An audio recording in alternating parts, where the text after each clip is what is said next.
కాంగ్రెస్ ప్రభుత్వంపై నిరుద్యోగులు బగ్గుమంటున్నారు. రేవంత్ రెడ్డి తీరును నిరసిస్తూ ఇందిరా పార్కులో నిరుద్యోగులు ధర్నా చేపట్టారు.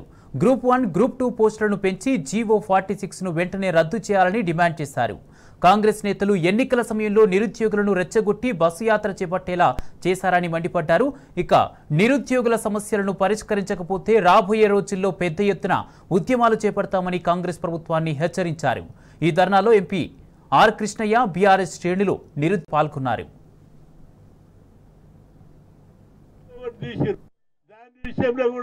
ప్రభుత్వాన్ని వార్నింగ్ ఇస్తున్నా, మీ అందరు చెప్తున్నా, గ్రూప్ 2లో మాత్రం 2000 పోస్టులు ఖచ్చితంగా వచ్చే వరకు మనం పోరాడమని చెప్పి మనం చేస్తున్నా.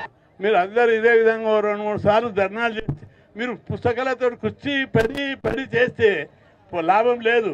పోరాడు, ఉద్యమించు, ఉద్యోగం సాధించు.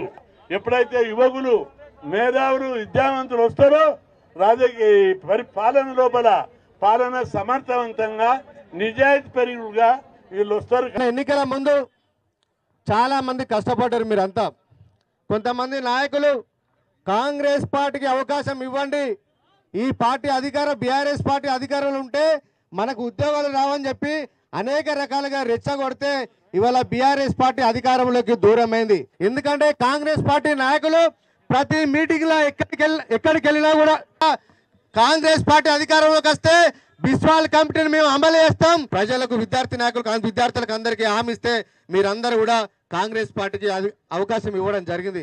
ఇవాళ అవకాశం ఇచ్చి 6 నెలలు అయినా కూడా కనీసం జాబ్ల గురించి మాట్లాడుతున్నారా?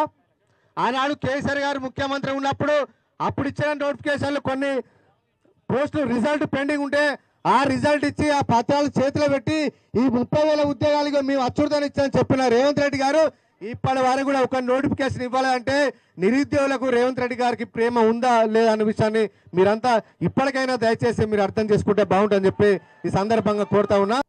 విద్యార్థిగా మీ అందరిలో ఒక మిత్రుడిగా నేను కూడా యూనివర్సిటీ విద్యార్థిగా ఇలా మా విద్యార్థుల నిరుద్యోగుల పక్షాన బట్టి విక్రమార్క ముఖ్యమంత్రి గారిని మేము ఈ వేదిక నుంచి డిమాండ్ చేస్తా ఉన్నాం. అసెంబ్లీలో చేసినటువంటి మాటకు కట్టుబడి ఉంటదా ఉండదా మీరు సమాధానం చెప్పాల్సినటువంటి అవసరం ఉంది అని అడుగుతా ఉన్నాం. ఇలా నమ్మించి మోసం చేసిరు, నిరుద్యోగులను మోసం చేసిండ్రు, ఉద్యోగులను మోసం చేసిండ్రు, పెన్షనర్లను మోసం చేసిండ్రు, రైతులను మోసం చేసిండ్రు. ఇలా 2 లక్షల ఉద్యోగాల జాబ్ క్యాలెండర్ ఇస్తామని చెప్పిండ్రు. ఇలా మీరు 420 అబద్ధాలు చెప్తే అధికారంలోకి వచ్చిండ్రు.